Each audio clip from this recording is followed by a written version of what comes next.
Hello, I'm Liselle Sambury. I'm a young adult author, and welcome to this video all about how to self-edit your first drafts.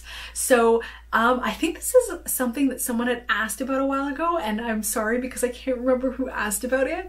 And so I had planned to do this video just to talk about self-editing. And so something that I think is an integral part of my drafting process is that I will draft my first draft and then I will do a self-edit before I send it to anyone else. And so this is basically the process that I've developed for doing my self-edits. This is now something that I do for every book, and it's worked really well for me. And so I'm just sharing that process with you. You may want to do things differently. This is not like the method you must do to self-edit. This is just the method that I use for self-editing, and I hope that it will be helpful for you. So let's go ahead and get started. My first step in self-editing is to read through the entire book without making any edits whatsoever.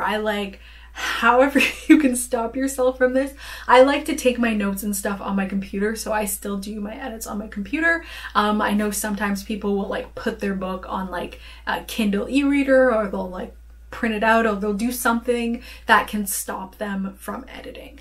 And so what I will do is I will do a read through, and while I'm doing the read through, I do two things. So the first thing I do is I make a one-sentence summary of every single chapter. So I create a numbered list, and as I'm reading through the chapter, I make a summary of what happens in the chapter. This way, when I'm going back to reference and find what is happening in which chapter, it's really easy because I have that one-sentence summary available to me. And what I will also do is I will make point form notes of anything I notice in the chapter that I think needs to be edited, just high level. So sometimes it'll be oh, this chapter kind of feels too long, or what they said here doesn't actually make sense considering what happened earlier. So either I have to change what happened earlier, I have to change what happens here, or I don't think this fits anymore, maybe I should cut this, and I just make notes. And so I do that for the entire book.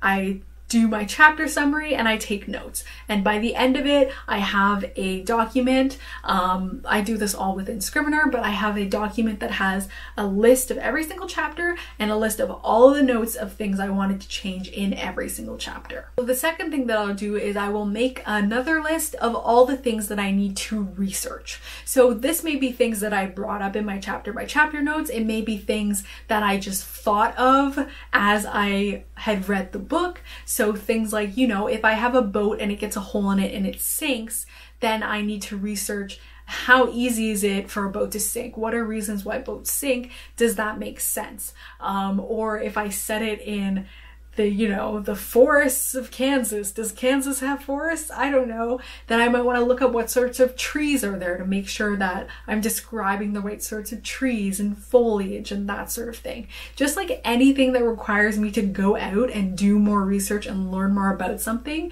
to either add depth to the story or to add legitimacy to the story, so that I'm not, saying, yeah, the boat got a hole in it and it sunk, if all boats that are modern have magical hole plugging things and would never sink from that. You know what I mean. Then I will make note of all the character arcs. So I'll basically think of all the characters, and if I'm fine with their character arc and I think it was good, then I'll just leave it. But if I think their character arc didn't go over that well, or it doesn't make sense anymore, then I'll make note of having to fix that, and I'll go through the process of fixing that. So I do sheets for all of my characters where I'll make note of their internal goals and their external goals, and their shard of glass or their fatal flaw or the lie they believe, whatever you use for that.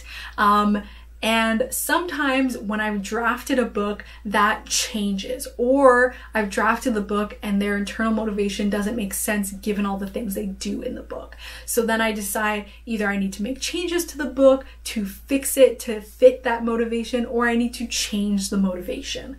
And so those are the sorts of character arc things, or I have a character and I want them to grow and change into this person to have a positive character arc, and I find that throughout the book they actually didn't change that much. So then I need to adjust the things that happen to them so that they're changing accordingly. So, and what happens most often for me is that the character arc will be flat.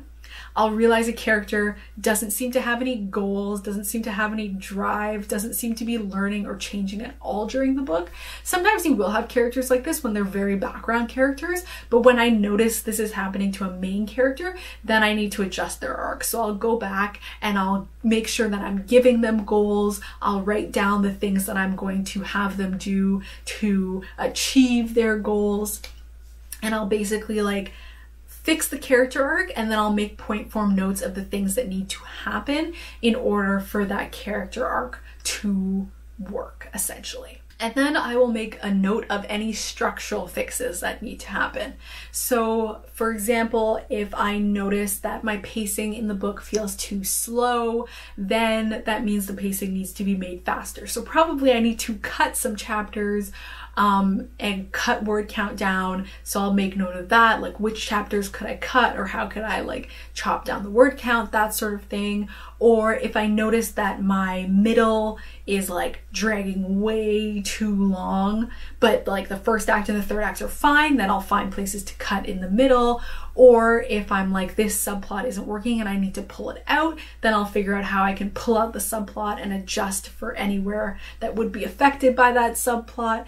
Things like that that are like big structural changes. And what I'll do once I have those notes is I will look at those notes, the character arc notes, the research notes, and I will go back to my chapter master list with all the changes, and I will slot in which chapters those changes need to happen. And so that's why I love having the chapter master list with the summary, is that now that I have all these extra notes, I can go through and slot those in. So for example, if my character is flat and I've given them these goals and things now, then I can look at the chapter summaries and be like, okay, so maybe this is a good time to introduce their goal because X happens in this chapter and that will just make sense.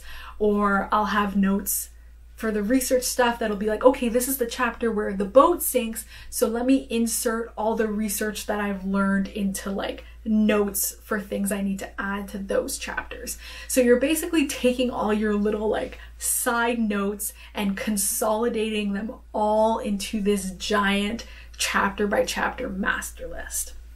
And you may be wondering, maybe not, but maybe wondering, what do I do with things that happen over multiple chapters? It's not like this happens in this specific chapter.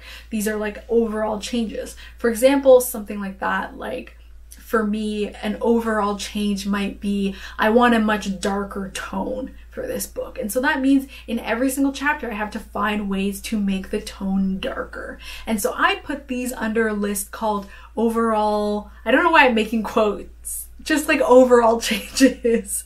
So I'll make a list of overall changes because they span multiple chapters, and it would be ridiculous to write in every single chapter note, darker tone, like who wants to do that? So then in an overall changes, I'll make note of that. So now you have a master list of all of the changes that you want to make with an overall list and like a chapter per chapter list.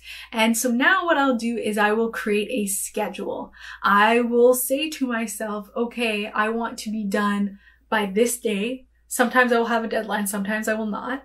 I want to be done by this day, so I have to edit 2 chapters a day, or I have to edit 3 chapters a day, or what have you.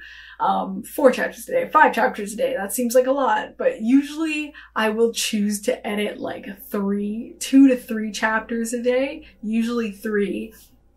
And so when I go to edit, I will pull up the split screen on Scrivener. You may not have this ability, but I will pull up my chapter that I want to edit, and I'll pull up the notes for what I have to edit in that chapter, and I will go through the chapter looking at my notes for what I have to do, and I will just make those edits, essentially. Simple as that.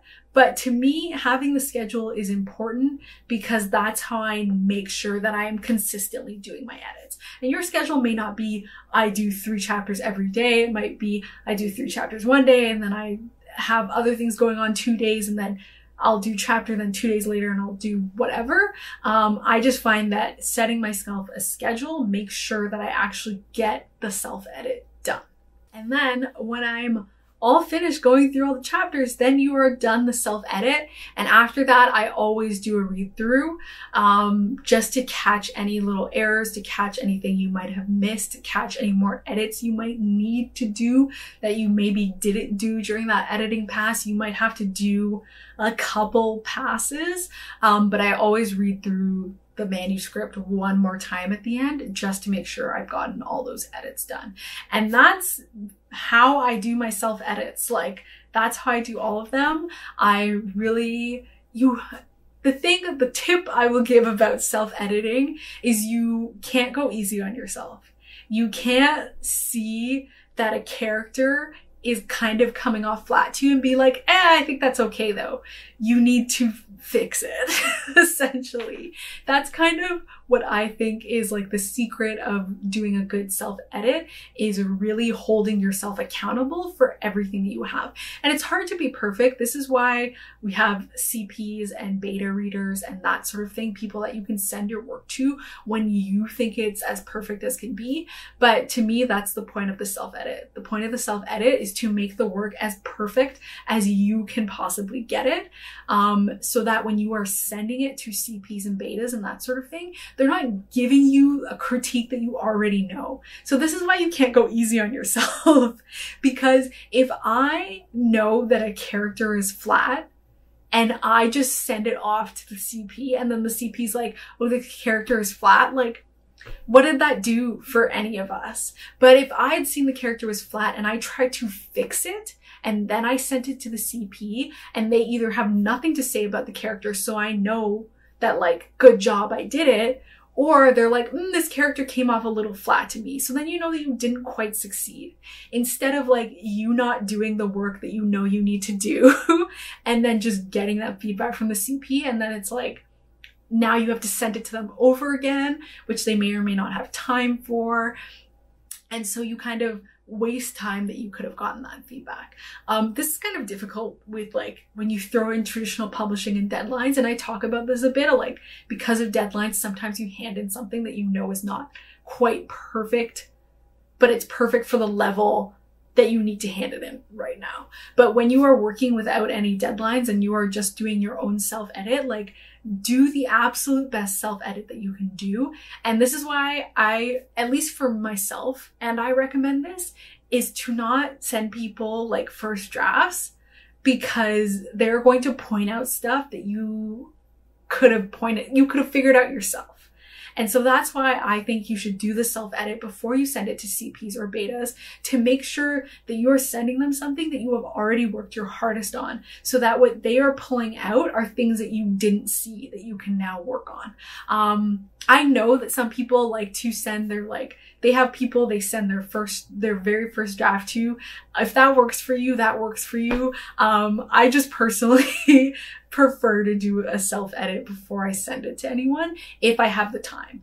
I know sometimes deadlines will press and then it becomes less possible, but if I have the time, I always try and do the self-edit for those reasons of like not wasting time all around. And that's it for this, like, how to self-edit your first draft based on my own self-editing process. I really hope this was helpful for you. If you have any like questions about the self-editing process, feel free to comment below and I will answer to the best of my ability. Thank you so much for watching. If you like this video, please give it a thumbs up, and if you haven't subscribed already, please subscribe. And again, thank you so much for watching. Bye!